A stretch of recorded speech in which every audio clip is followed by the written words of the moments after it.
और हम ऐसे जैसे अपनी बात को उस प्रकार से दुनिया के सामने प्रस्तुत किया कि ऐसा लगने लगा कि जैसे हमें न क्लाइमेट की परवाह है, न हमें एनवायरनमेंट की परवाह है। और सारी दुनिया हमारी इस अभिव्यक्ति की गलती के कारण ये मान करके बैठी कि विश्व तो एनवायरनमेंट कॉन्शियस हो रहा है, विश्व क्लाइमेट की चिंता कर रहा है, तो ये देश है जो कोई अड़ंगे डाल रहा है। और इसका मूल कारण ये नहीं है कि हमने एनवायरनमेंट को बिगाड़ने में कोई अहम भूमिका निभाई है, क्लाइमेट को बर्बाद करने में हमारी या हमारे पूर्वजों की कोई भूमिका रही है। हकीकत तो उल्टी है। हम उस परंपरा में पले हैं, उन नीति नियम और बंधनों में पले बढ़े लोग हैं जहां प्रकृति को परमेश्वर के रूप में माना गया है, जहां पर प्रकृति की पूजा को सार्थक माना गया है और जहां पर प्रकृति की रक्षा को मानवीय संवेदनाओं के साथ जोड़ा गया है। लेकिन हम अपनी बात किसी न किसी कारण से, एक तो हम कई वर्षों तक गुलाम रहे, इन सदियों तक गुलाम रहने के कारण एक हमारी मानसिकता भी बनी हुई है कि अपनी बात दुनिया के सामने रखते समय हम बहुत संकोच करते हैं।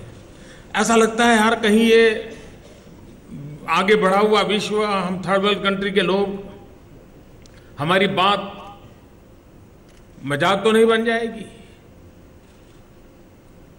जब तक हमारे भीतर एक कॉन्फिडेंस नहीं आता है, शायद इस विषय पर हम ठीक से डील नहीं कर पाएंगे। और मैं आज इस सभागृह में उपस्थित सभी महानुभावों से आग्रहपूर्वक कहना चाहता हूं, हम जितने प्रकृति के विषय में संवेदनशील हैं, दुनिया हमारे लिए सवालिया निशान खड़ा नहीं कर सकती है।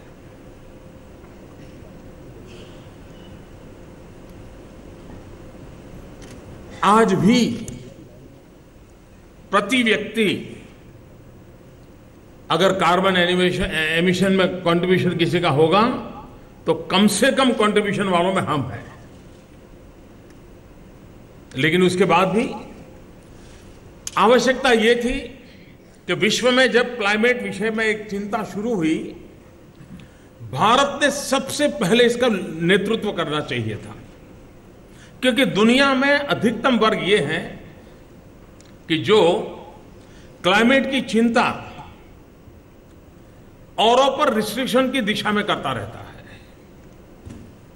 जबकि हम लोग सदियों से प्रकृति की रक्षा करते करते करते जीवन विकास की यात्रा में आगे बढ़ने के पक्षकार रहे हैं।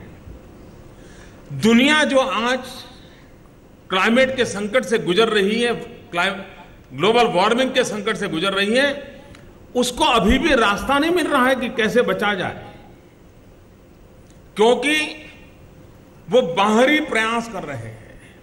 और मैंने कई बार कहा है कि इन समस्या की जड़ में हम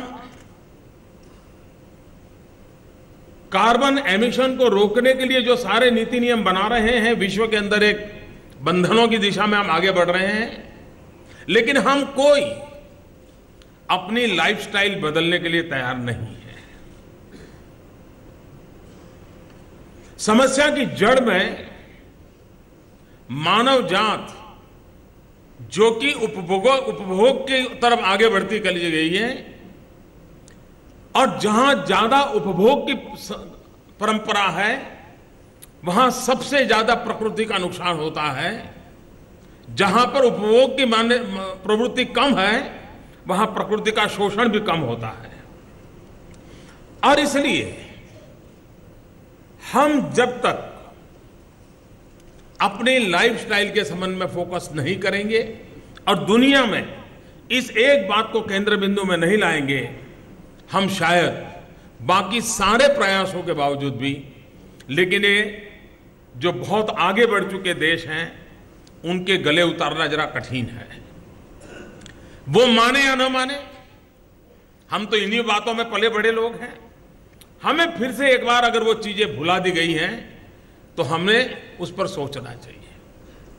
मैं उदाहरण के तौर पर, आजकल दुनिया में रिसाइकल की बड़ी चर्चा है और माना जाता है कि ये कोई नया विज्ञान आया है, नई व्यवस्था ही है। जरा हमारे यहां देखो, रिसाइकल, रीयूज और कम से कम उपयोग करने की हमारी प्रकृति कैसी रही है। पुराना जमाने की जरा अपने घर में दादी माँ उनके जीवन को देखिए। घर में कपड़े अगर पुराने हो गए होंगे तो उसमें से रात को बिछाने के लिए गद्दी बना देंगे। वो भी अब उपयोगी नहीं रही तो उसमें से भी झाड़ू पोते के लिए उस जगह का उपयोग करेंगे। यानी एक चीज को रिसाइकल कैसे करना, घर में ही हर चीज का, वो हमारे यहां सहज परंपरा थी, सहज प्रकृति थी। मैंने तो देखा है गुजरात के लोग आम खाते हैं, लेकिन आम को भी इतना रिसाइकल करते हैं, रीयूज करते हैं, शायद कोई बाहर सोच नहीं सकता है। कहने का तात्पर्य यह है कि कोई बाहर से बोरो की हुई चीजें नहीं है, लेकिन हमने दुनिया समझे उस टर्मिनोलॉजी में उन चीजों को आग्रहपूर्वक रखा नहीं। विश्व के सामने हम अपनी बातों को ढंग से रख नहीं पाए। हमारे यहां पौधे में परमात्मा, जगदीश चंद्र बोस ने विज्ञान के माध्यम से लेबोरेटरी में जब सिद्ध किया कि पौधे में जीव होता है, उसके बाद ही हमने जीव है मानना तय किया। ऐसा नहीं है हम सहस्त्रों वर्ष से गीता का उल्लेख करें, महाभारत का उल्लेख करें, हम तभी से मानते आए हुए कि पौधे में परमात्मा होता है। और इसलिए पौधे की पूजा, पौधे की रक्षा, ये सारी चीजें हमें परंपराओं से सिखाई गई थी। लेकिन कालक्रम में हमने ही अपने आप को कुछ और तरीके से रास्ते खोजने के प्रयास किए। कभी कभी मुझे लगता है यहां अर्बन सेक्रेटरीज बहुत बड़ी संख्या में है, हम परंपरागत रूप से चीजों को कैसे कर सकते हैं। पर्यावरण मंत्रियों के साथ मोदी की प्रेस कॉन्फ्रेंस, जिसमें पर्यावरण मंत्रियों को संबोधन में वो ये कह रहे थे कि प्रकृति को ईश्वर से जोड़कर देखा जाता है और हमें लाइफस्टाइल को बदलने की जरूरत है अगर हमें पर्यावरण बेहतर बनाना है। पर्यावरण मंत्रियों के साथ मोदी की कॉन्फ्रेंस विज्ञान भवन में चल रही है, जिसमें प्रधानमंत्री नरेंद्र मोदी ये कह रहे हैं कि हमें अपने लाइफस्टाइल को बदलना होगा अगर पर्यावरण में बदलाव लाना है। पेड़ नहीं दिखता है, स्कूल बड़ी ग्रीन है, क्या कर रहा है। तो वहां एक टीचर था, उस टीचर का इनिशिएटिव इतना यूनिक इनिशिएटिव था। उसने क्या किया, कहीं से भी बिस्लरी की बोतल मिलती थी खाली, उठा करके ले आता था। पेट्रोल पंप पर ऑयल के जो टीन खाली होते थे वो उठा करके ले आता था और ला करके स्टूडेंट को एक को दे देता था साफ कर करके खुद। और उनको कहता था कि आपकी माताजी जो किचन में बर्तन साफ करके किचन का जो पानी होता है वो पानी इस बोतल में भर करके रोज स्कूल में जब आओगे तब साथ लेके आओ।